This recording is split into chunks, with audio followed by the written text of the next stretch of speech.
Well, hello, Florence Baptist Temple Sunday School teacher. I hope you're watching this, and I hope that it'll be a help to you. Here's what I've been thinking.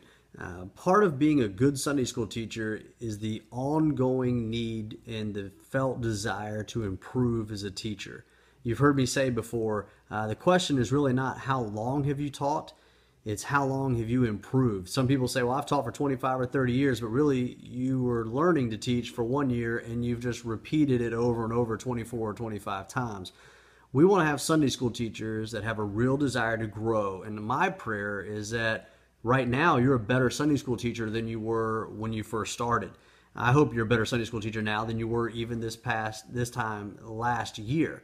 So we don't have time a lot of times in our meetings to go over any training tips.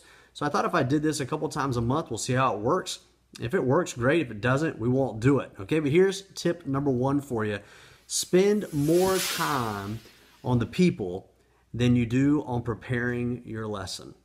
Spend more time on the people than you do preparing your lesson. That's a tough one for teachers if we're honest, because here's the deal.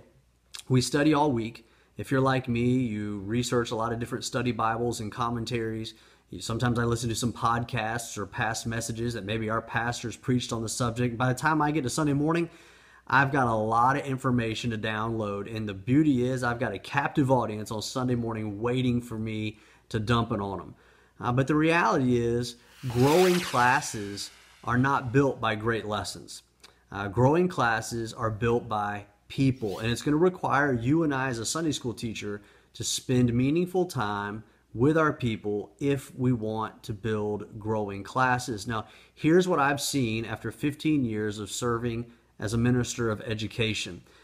The teachers that spend the most time with their people outside of Sunday morning have the fastest growing classes. The problem with that is we sort of reject that outright. We sort of think that if we teach a dynamic lesson every Sunday, they're going to want to come, they're going to want to be fed, and part of that is true.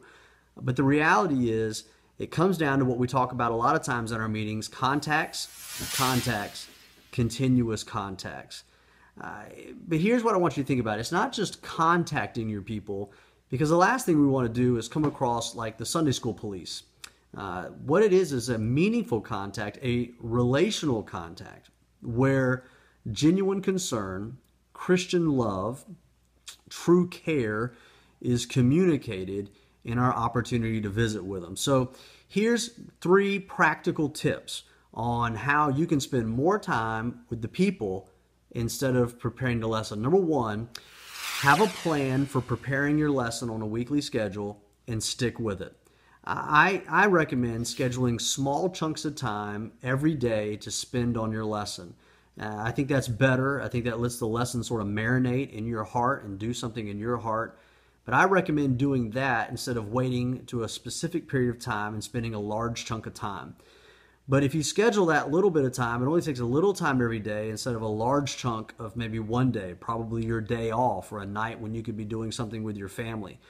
A normal lesson shouldn't take you hours and hours to prepare, especially if you're trying to come up with a lesson that is having involvement and discussion and participation from the class. So determine an appropriate amount of time for preparing your lesson and then stick with it. Commit not to spend more time than you need.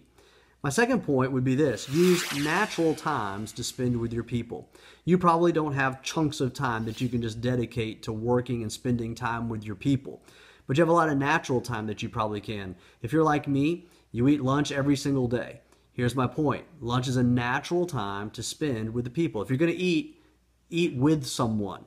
Spend time with them. A lot of people I've found it's better to have breakfast with them before they start the day, or maybe it's a coffee break at Starbucks or Krispy Kreme. Use those natural times of the day to meet with your people. And you're going to kill 2 birds with 1 stone. You're going to get a good meal, but you're also going to have some good fellowship and some good relationship building time with your people. Spend more time on the people than you do your lesson. So number 1, have a plan for preparing your lesson and stick with it. Number 2, use natural times with your people. And then here's the third thing I'd encourage you to do. Use the blessings of technology, the blessings that we have in this age, to vary up your communication. I want to reiterate, the classes that contact their people the most grow. I can take you to a class. I'm on the list.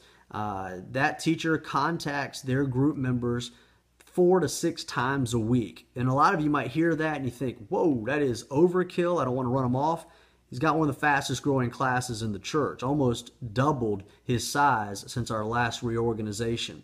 But here's the kicker. He's not doing it the same way all the time. I would encourage you, use emails, use text messaging, use phone calls, use handwritten notes, use messages on social media. One of my favorite is just the drive-by. One of the things we've lost in our culture today is the front porch communication that we have with our neighbors. So you know what? When you're driving home from work, just make a quick stop, a 5 to 10 minute stop. Have a conversation in the driveway or on the front porch with that person, just getting to know them. You're not coming by as the Sunday school police. You're coming by to touch them. You're coming by to ask them how things are going, maybe to have a word of prayer with them. Use those blessings of our age, whether it's the drive-by or whether it's the email, the texting, the social media. Use those to contact your people throughout the week as a friend, not just as someone who's trying to get them in your classroom on Sunday morning. So here's the principle for week number 1 video blog for our Sunday school leadership tips. Spend more time with the people than you do on your lesson. I hope this has helped you. Feel free to leave some comments. If you got some areas you want us to address, well, feel free to do so. God bless until we see you next time.